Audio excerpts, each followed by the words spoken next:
This information is for educational purposes only.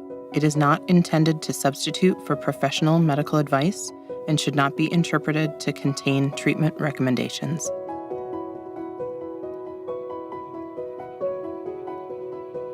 Hello, my name is Sarah Warmby. I am a certified woundostomy continence nurse and clinical consultant with Coloplast.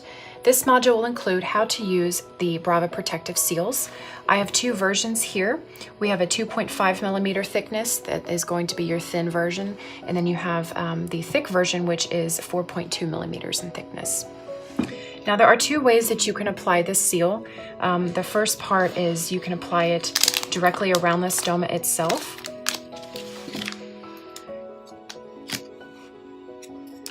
Now you do not have to use the entire thing. You can tear this apart wherever you need to make a seal. It helps to fill in any sort of wrinkles or creases.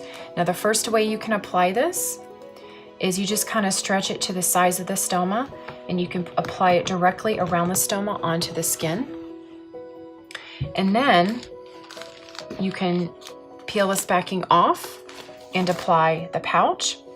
That is one way you can do it. Or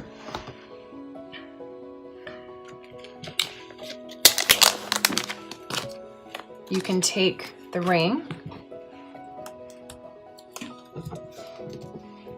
and apply it directly to the pouch itself after you have already prepared it to apply. You're going to peel the backing off.